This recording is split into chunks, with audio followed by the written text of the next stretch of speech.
Fear. Fear.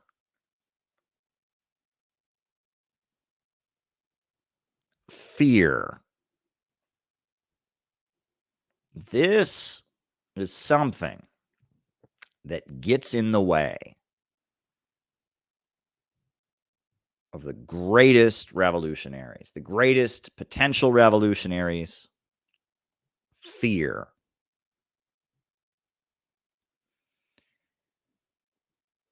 Fear is everywhere in America right now. People have been psyched up to be afraid of each other. Fear is not only keeping people from being great revolutionary activists, fear is also keeping people from having meaningful relationships with other people. We are all psyched up to be afraid of other people. And when I think about the bad things that have happened over the course of the last decade in my personal life, all of them have fear at their root. Fears that I had, fears that other people had, anxieties, fear is one of the biggest problems that we're facing. And fear is everywhere. And so much of the propaganda pumped at us via Facebook, Twitter, and Netflix, and Instagram, so much of that fear that is pumped at us is intended to demobilize us. You know, when you say fear, people think of horror. They think of horror movies. I would argue that horror movies are probably not the main place that people get their fear from. In fact, people go see horror movies because they enjoy being scared. They enjoy the emotional roller coaster. They're on some level trying to overcome their fear. So horror movies are horror movies, and I don't particularly like modern horror movies. I don't like Saw. I don't like slasher movies. I do like the older horror movies. I like Dracula. I particularly like the films of a British studio called Hammer Film Productions that made films in the 50s, 60s, and 70s, starring Christopher Lee and Peter Cushing. One of their directors was Terence Fisher. I love those movies, and they are considered to be horror movies, but they're not horror movies in the same way modern horror movies are. They're a little bit different. But honestly, I don't think horror movies make people afraid. They might make people afraid while they're watching them, but they don't contribute to people's anxiety, their fear in life. If anything, it kind of makes people stronger. People come out of the theater, they enjoyed it. They enjoyed a good horror movie that was suspenseful, had them on the edge of their seat. They feel kind of emboldened and and empowered by it. They feel kind of powerful. So I would argue that horror movies don't contribute to fear. I would argue that it's largely it's news media. News media really contributes to fear. It's interpersonal dramas that really contributes to fear. And honestly, comedy, modern comedy, a lot of it contributes to people's fear. And you say, Caleb, that's not true. Caleb, that can't be. Why would comedy films make me afraid? Because one of the greatest fears that people have is humiliation. And a lot of times when you're laughing at someone who's in a pathetic situation. You're laughing at someone who's in an embarrassing situation. And that's putting into your subconscious the idea that that kind of thing could happen to you.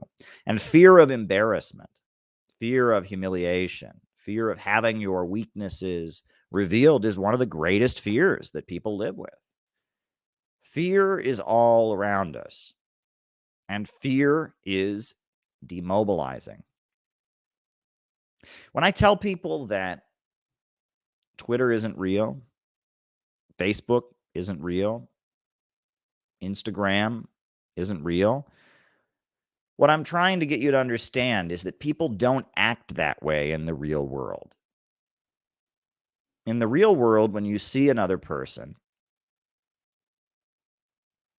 you're obligated by your mind, by your natural human instincts, even if you disagree with the person, even if you find the other person repugnant, your natural human instincts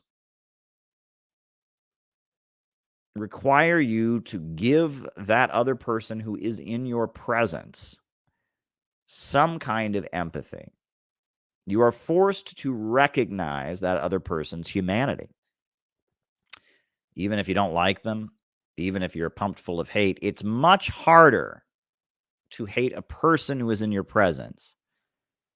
It's certainly possible, but it's much harder to hate a person in your presence than it is to hate an anonymous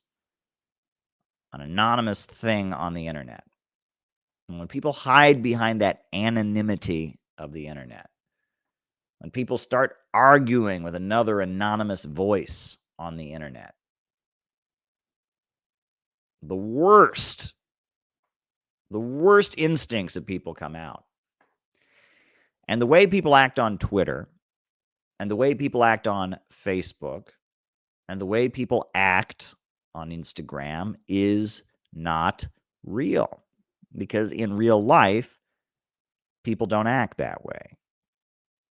In real life, people feel a certain level of basic human empathy with each other. And even when they do vicious things to each other, I mean, people murder each other, people fight with each other, yes.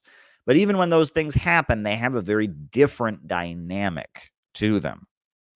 The internet is this disconnected way of engaging with people. You could say it's a disembodied way of engaging with people. And it brings out the very ugly sides of the human spirit. But if you stay home all day and you're on the internet all day, and your only interactions with people are through this disembodied way of interacting with people, the impression that you'll get of humanity is going to be a very negative one. And the more that you're just sitting on the internet, engaging with people through the internet, the more that you're going to think that the internet is real life. And the more you think the internet is real life, the more afraid of the real life you're going to be. And the more you're going to stay home. And the more you're going to stay home. And the more you're going to stay on the internet. And it's a cycle. And it builds on itself, and it builds on itself, and it builds on itself until people become completely antisocial. Until people get afraid to go out of their houses. People get afraid to interact with other people. People have huge amounts of anxiety about just going out to dinner with somebody, about just going to a place where there might be actual people. This is not good. This is not good. Fear is how they control people. And it's been my ability in life to overcome fears that's gotten me where I've gone. When I came to New York, I didn't know what was on the other side. I didn't know what was going to happen, but I got on a Greyhound bus and I came to New York City with almost nothing. And look where I am now. I think about some of the relationships I've been in, some of the interactions I've been in, and how fear holds you back. Fear of the unknown, fear of what might go wrong, and fears that are pumped into all of us.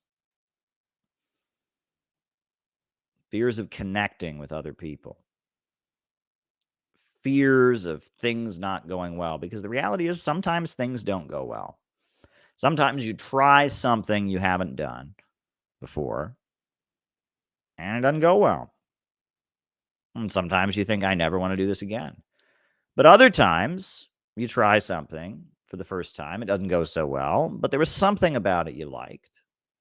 So then you try it again and you learn from what went wrong the first time, and it goes a little bit better that time. And then you try it again and it goes a little bit better. And you try it again and it goes even more better. And eventually, that thing that you didn't do so well the first time, you can actually do it pretty darn well. That's a thing that happens. There's a quote in the Little Red Book by Mao Zedong.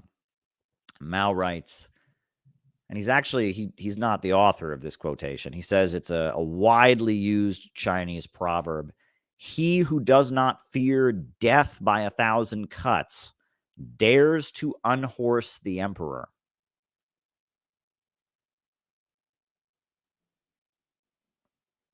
Let me repeat that. He who does not fear death by 1,000 cuts dares to unhorse the emperor.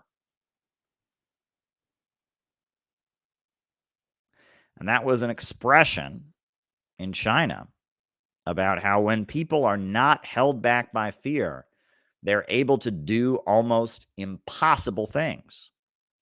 It gives them a huge amount of power when they are not held back by fear. You got to think, these people that could be doing something. Thank you, Gala. Jordan. Writing it down.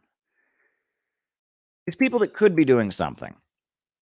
These people that could be playing a bigger role in the revolutionary movement. These people who could become part of a real socialist community of solidarity. These people who could make more friends, make real connections. These people who could do these things if they overcame their fears. You got to think about them. You got to think about them for a moment. Because in the moment, the anxiety that you feel about going to this event, the anxiety that you feel about being friends with this person, the anxiety you feel about what if somebody doesn't like me, the anxiety you feel about what if this doesn't go well, what if this doesn't turn out to be as good as I thought it was. That anxiety can feel very, very intense at times, right? Especially when you're on the brink of doing something for the first time. It can feel very, very intense. But that moment passes.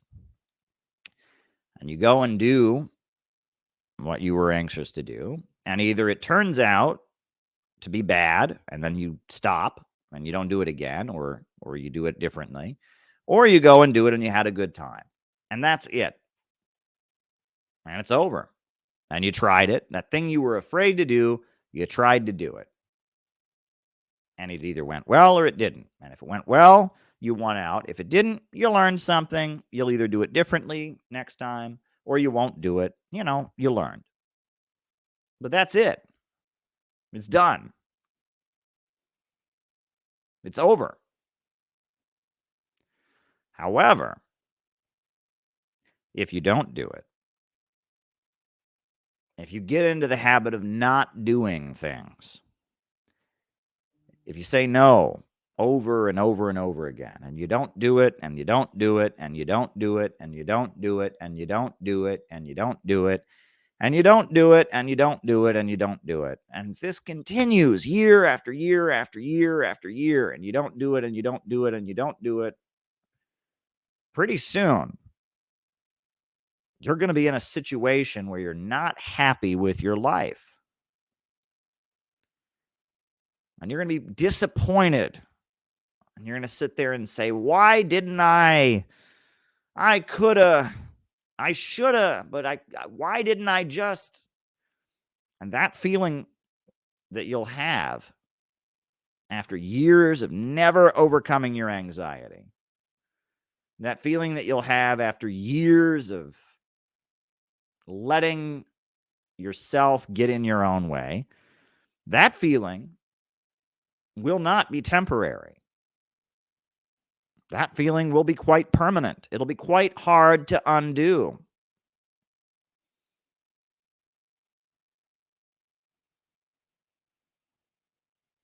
It'll be quite hard to undo that.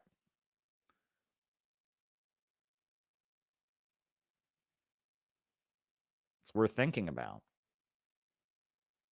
And the first time you stop yourself from doing something that you want to do because you're nervous about it, because you have anxiety about it, the first time you do that, it might be 50-50. But then the next opportunity you get, you're going to be even more afraid. And then the next opportunity you get, you're going to be even more afraid. And it's going to be harder and harder and harder to do what you want to do. It's going to be harder to do it. Each time you say no, it gets harder to do it next time. But each time you say yes, it gets easier to do it. And so the more no, no, no, no, the more you isolate and isolate and isolate and isolate, the more that you're interacting with the world through a computer screen.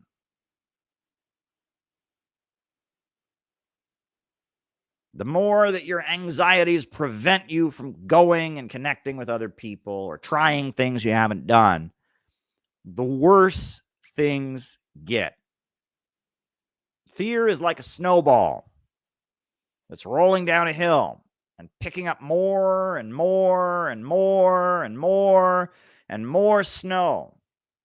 It starts out at the top of the hill, it's a small snowball. By the time it rolls to the bottom of the hill, it's picked up so much snowball, it's a huge snowball. That's what we're dealing with. That's what we're dealing with. But if you can learn to push back against the fear, if you can learn to say, I want to do something, I have anxieties about doing it, but I'm going to give it a try. And if I don't like it, well, I won't do it again. But if I do like it, I'll know I like it, and then I can do it again and again and again. If you can get yourself in that situation, it will get easier and easier and easier and easier to do different things. And this is what people really need to understand, that isolation, social isolation, social anxiety, depression, hopelessness, all of these things are like, I'm trying to think of a good expression. They are exponential. No, that's not a good way of talking about it. They're not exponential. They're self-replicating. That's how I'll put it. They are self-replicating. And they build and they build and they build and they build and they build and they build and they build and they build and they build.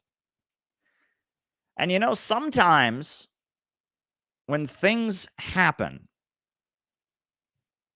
and they go badly, right? When you're sitting there saying, should I or should I not? You're thinking about the possible consequences. You're envisioning in your mind the worst case scenario of what might happen if you do it and how badly it might go if you actually do it. The chances are that worst case scenario won't happen. But if that worst case scenario did indeed happen,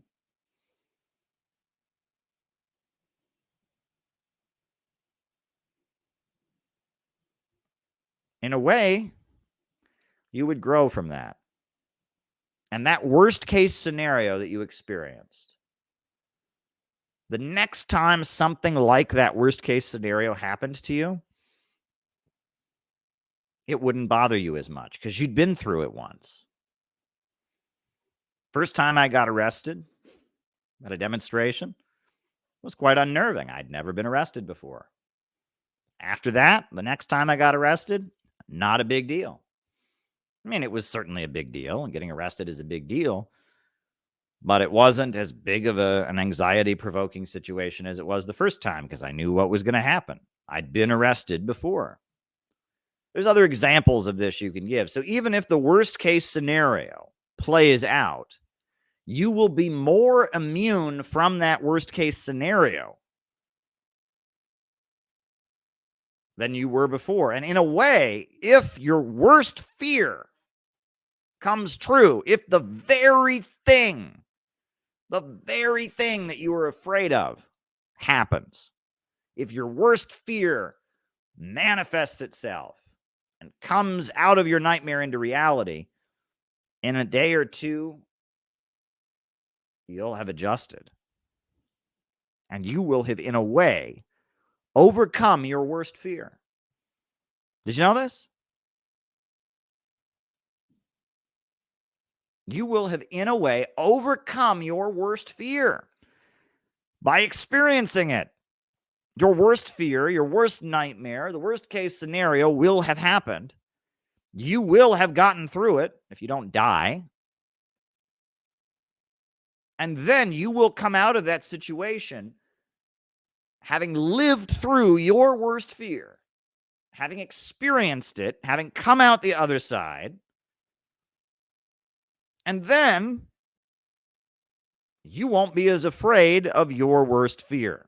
Your worst fear will be deflated by you experiencing it. So even in that worst case scenario, you still come out the winner. Something to think about. Right? One thing that people often do is they catastrophize. Right? This is a really, really common thing that I see from people. Is that something bad happens, or they're afraid that something bad is going to happen, but they take this bad thing that happened, or they take this bad thing that might happen, and then they say, well, what if because of this happens? And they think of something else to have anxiety about. And then they say, and then what if because of this happens? And then they're having even more anxiety. And what if because of this happens? And pretty soon they are so worked up and upset about things that haven't even happened. Whatever the real danger was, whatever the real bad thing that happened to them was, whatever it was, they are completely out of touch with reality and worked up about a scenario that isn't real. This is a really, really common cognitive distortion. This is how that fear builds on itself. People learn to think this way, to creatively make their fears and anxieties compound on themselves, to catastrophize. It's a really common distortion of reality that people engage in. They say, well, this is going to mean this, right? So it's like, say someone has a fear of being arrested. They say, this might happen and I could get arrested. Okay. And they say, and if I get arrested, I might lose my job. And if I might lose my job, I might not be able to find another job. And if I don't have a job, I won't be able to eat. And if I'm not able to eat, I will starve on the street. And if I starve on the street, and it's like, whoa, we've gone from you might get arrested to, you're starving on the street and dying. You haven't gotten arrested. Unless you're trying to get arrested, unless you're like intentionally provoking arrest, there's no guarantee you're going to get arrested. There's no guarantee you're going to lose your job if you get arrested. There's no guarantee that if you lose your job, you won't be able to find another job. There's no guarantee that just because you don't have a job, you won't qualify for food stamps and you won't get food. There are many, many, many, many, many leaps you just made. And so someone's sitting there fearing they might get arrested. And they've turned that into, oh my God, I'm going to be starving on the street. And they're not in touch with reality. If there's a danger of being arrested, you may want to calculate that risk. You may want to think, oh, maybe I should or shouldn't do this. Maybe I should operate in a way. Maybe what is the danger of a potential arrest? But you don't want to catastrophize. You want to be in touch with reality. It's really, really funny. When I was in high school, I had to take health class. We all had to take health class, and I hated health class. Why did I hate health class? Because we did not learn about anatomy. We did not learn about exercising or eating healthy. It was 2 years of don't have sex and don't do drugs. And it was just 2 years of don't have sex and don't do drugs. And I hated it. It was a moralizing, and I grew up in a very religious small town. And so it was just 2 years of once a day getting preached at by very religious people about why one should not have sex and one should not use drugs. And it was obnoxious, and it's like, I would have been interested in human anatomy. I would have been interested in eating properly or, being healthy. But instead, I got 2 years of don't have sex and don't do drugs. And it was not entertaining, to say the least. But one thing that I remember that is rather amusing was that in the health class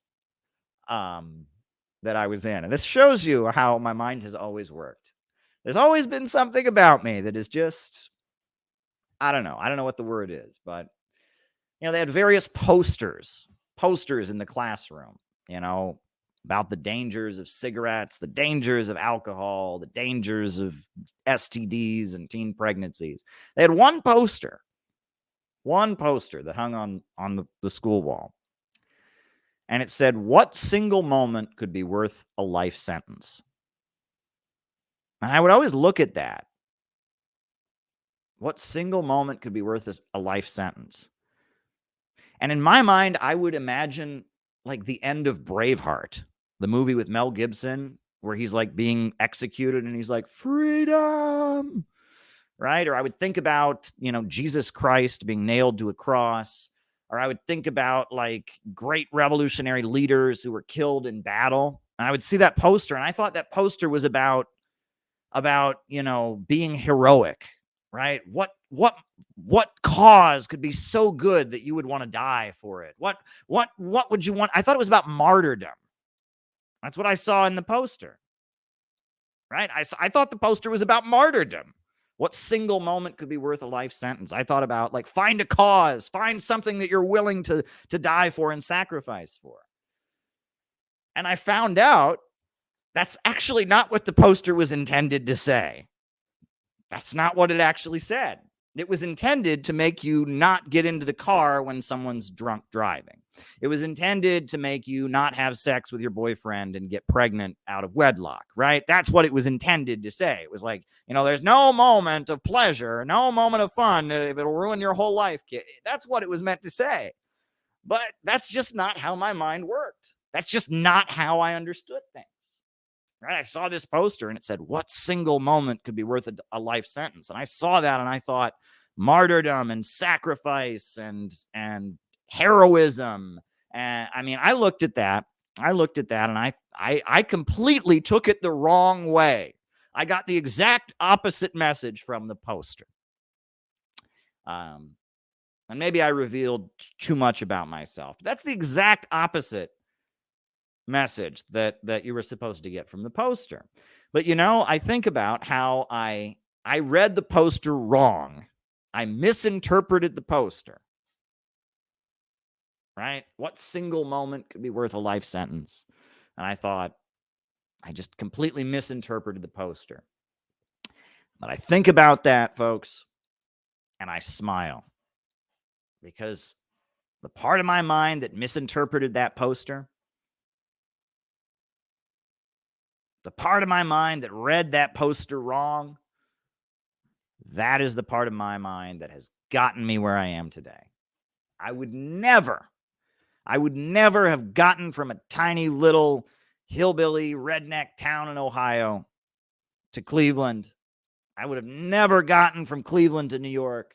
I would have never gotten from New York to Iran. I would have never gotten from Iran to the Gulf of Aden. I never would have gotten from there to Africa. I never would have gotten to be on Russian television. I never would have gotten to found the Center for Political Innovation. I never would have gotten to write huge books about Marxism if I didn't have that strange mindset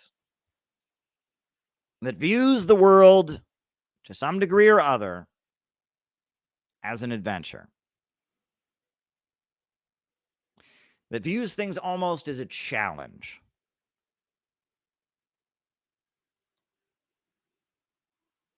So I just wanted to share that with you all, give you all something to think about. Because a lot of people have suffered, and a lot of people have been hurt. A lot of people have sacrificed over the years and said, was it really all worth it? Was it really all worth it?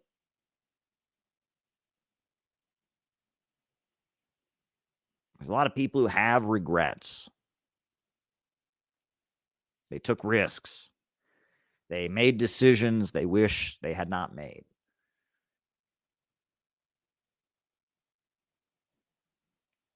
But I'll tell you one thing. There are far more people, far more people who regret giving in to their fears and not living up to their potential and not taking risks and not making sacrifices and not putting themselves into exciting circumstances. There are far more people who regret that than there are people who regret having done it and having it go wrong. Now, there's no reason for people to be stupid. There's no reason for people to engage in left adventurist or illegal activities. There's no reason for people to martyr themselves just for the purpose of feeling heroic. We're not into that. That's a petty bourgeois deviation. That's a petty bourgeois deviation, right? We're not into people trying to get themselves persecuted so they can feel like heroes and feel proud of themselves. We're not into that nonsense. We don't appreciate that kind of behavior, right? This isn't about making ourselves feel good about ourselves. This is about getting things done and achieving the ends that we want to achieve. That is ultimately what it's all about, right? That's what it comes down to. The personal, subjective experience should not be the primary goal. The primary goal should be to achieve the objective ends. No question about it. But if you're asking yourself, should I take on a little bit of risk? Should I step out of my apartment and connect with people in real life? Should I join a community? Should I meet a new group of people? Should I associate with people that are controversial? Should I put myself into history and insert my will upon human history?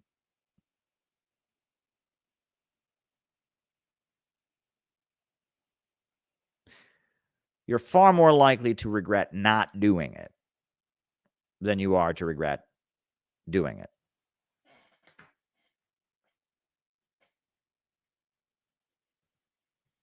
Baristas aren't working class.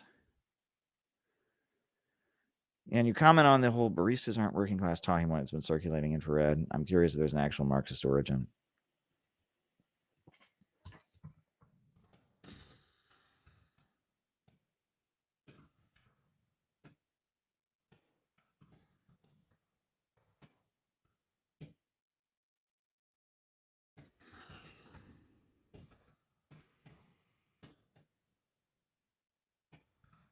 All righty.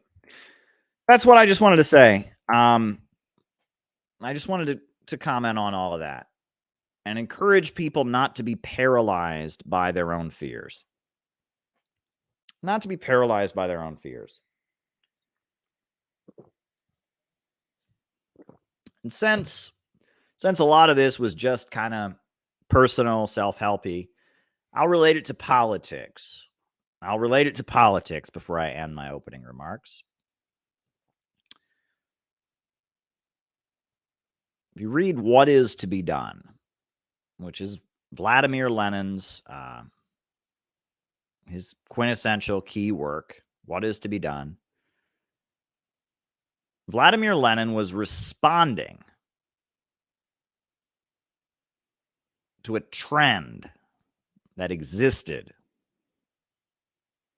in society and in the Marxist movement.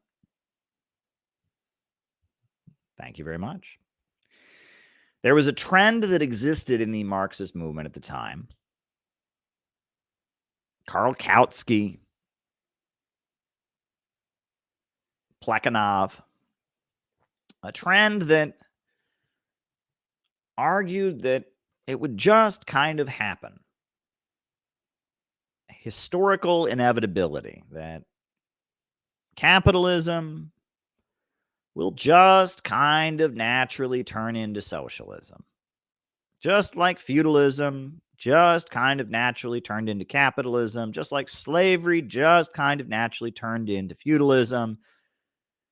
You know, it'll just kind of naturally happen. Look, the workers are forming unions, and those unions are going on strike, and in Europe, they've got social democratic parties, and it's just kind of sort of naturally gonna happen.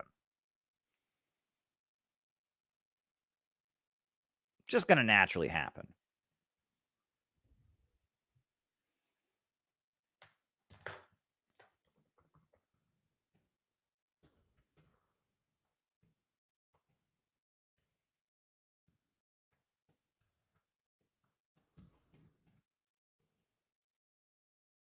Just sort of gonna naturally happen. That was the argument. And what Lenin was saying in What Is to Be Done, if you read it, he was very clearly saying, no, it is not just going to naturally happen. He said that the working class, left to their own devices, without the intervention of conscious revolutionary forces, without revolutionary theory, there is no revolutionary movement. And no, it's not just going to naturally kind of sort of happen. We have to decide to intervene.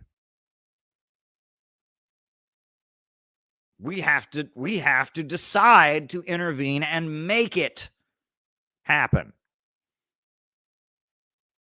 No, it's not just going to sort of naturally happen. And that's what anarchists attack Lenin for saying. He said the working class, left to their own devices, will only ever develop trade union consciousness.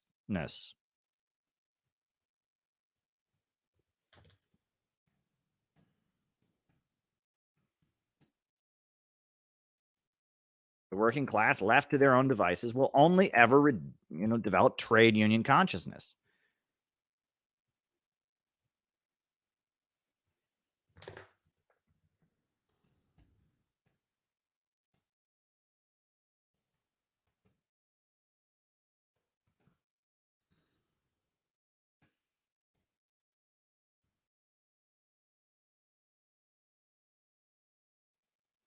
And that's true. And that he criticized what was called tailism. When there would be a strike in Russia, The strike would happen. The communists would run to the strike and say, wow, we support your strike and we're communists. And they would tail after what already happened. They weren't making strikes happen. They weren't making uprisings happen. Uprisings would spontaneously happen, and then they would chase after them, bowing to spontaneity, tailism. Lenin said that's not going to work. And they said, no, it's a great thing that happens. These workers, when they go on strike, this is an economic struggle. But we show up and we're a political party. So we are lending the economic struggle a political character. And Lenin says, yeah, that's funny. That's great. Go have a cookie. You lent the political struggle, you lent the economic struggle a political character. Go have a cookie. That's worthless. Lenin said that the role of the Vanguard Party is instead to be the tribune of the people, and to not just assume it's going to naturally happen, but to find the sentiments among the masses that are already there and give expression to them.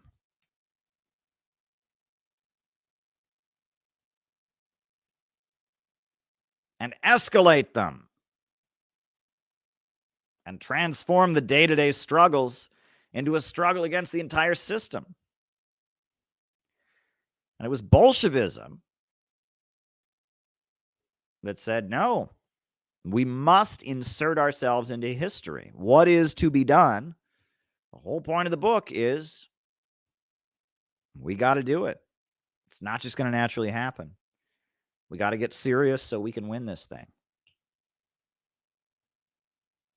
And there were similar decisions made in the Chinese Revolution, and I talk about these things. But when people get into that relaxed state of mind, when people get into that mode where revolutionary politics is just kind of a form of entertainment, they're missing the point. They're missing the point. And I will say another thing that I've often said to people. I'll just put it this way. Don't read Marx. Don't read Marx. Do not read Marx. Why? Because unless you are involved in a revolutionary struggle, you don't get it. If you're not involved in trying to build a socialist organization or a socialist movement, if you are not part of a community of activists, if you read Marx all on your own, you just open it up and you read it, it doesn't mean shit to you. And it's not gonna make sense. You're not gonna get it. Not gonna get it. But if you're involved in a revolutionary struggle, if you're in an organization, if people are depending on you, if there are disagreements within that organization about how they should function, if you are actively working with other people to try and insert yourself into history, when you read Marx, it's going to have way more of a meaning. It's going to be almost like you read it with magical glasses on. It's going to strike you in a completely different way. Marx, Lenin, Mao, Stalin, this stuff is not meant to be read in the abstract. And if you read it in the abstract, it's not going to make any sense to you. If you read it in the abstract, it's going to seem strange. It's going to seem odd. It's going to seem like highfalutin gibberish. But if you read Marx, you read Lenin, you read Stalin, you read Mao, you read Fidel Castro's writings, you read these things in the context of a living struggle, in the process of building a revolutionary organization, of having comrades, of being in a community that's actually trying to accomplish something, it's going to strike you in a completely different manner. It's going to mean something completely different to you. And if you are just on your own, if you're just, just out there on your own, I would say don't read Marx. Don't read Engels. Thanks for the reminder, David. Don't read it because you don't get it. And that's why academia The way they talk about Marx and Engels is so queer. It is so queer. You know, I appreciate Richard Wolff. I appreciate some of the work of Michael Hudson. But you know, I listen to David Harvey, and the way he talks about Marx, it's like he's talking about literature. He's like, I read Karl Marx with a group of Shakespeare students, and they thought about it this way. And then I read Karl Marx with a group of architects, and it struck them this way. And then I read Karl Marx with a group of medical students, and it struck them this way. And if you look at the phrases that Karl Marx uses, it's kind of iambic pentameter. He doesn't get it. He does not get it. David Harvey doesn't get it. You know, I always thought that Marx sounded a little bit kind of like I was reading something that was written in a period like the 1800s. I've noticed that Marx uses prepositions more than he uses nouns and verbs. And he doesn't get it. He doesn't get it. He doesn't get it because if you're not connected to a living struggle, if you're not actively building a revolutionary organization, if you're not living out these ideas, it's gobbledygook. There's better books to read. If you're just looking for books to read, don't read Marx. Read a book. Go read James Bond. Go read Sean Connery. Or not Sean Connery. Ian Fleming. Go read Ian Fleming. And thank you, Kambate. Go read Ian Fleming. You know, go read Ian Fleming. You know, Diamonds Are Forever. You Only Live Twice. You know, that's much more exciting than reading Marx. If Marx is meant to be read in the context of struggle, it is not meant to be read in the abstract. And the reason that every college, not every college, many colleges offer courses on Marxism, and young people take those courses and hate them. This happened at my college. They had a course on Marxism in the philosophy department. I was an actual Marxist, and I took it, and I was like, this is crap, right? There's a reason people take these courses and don't get anything out of them.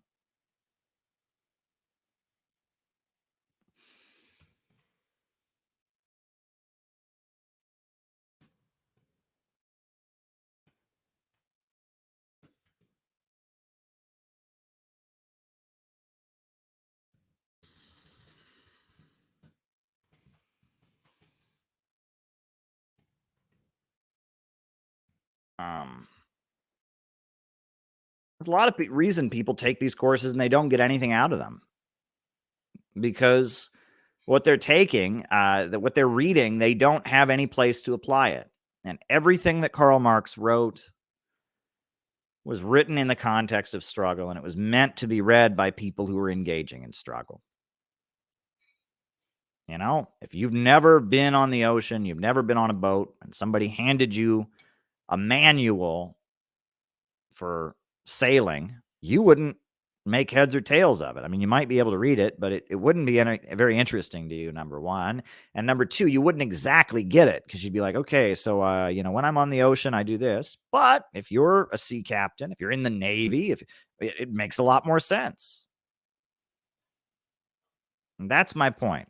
And that's how I'll end my opening remarks for tonight. Just kind of just a few thoughts that were on my mind. Sitting in the bathtub couple hours ago thinking about all the fear that's floating around our society and all the people I know who are crippled by fear. And I just wanted to get that out there.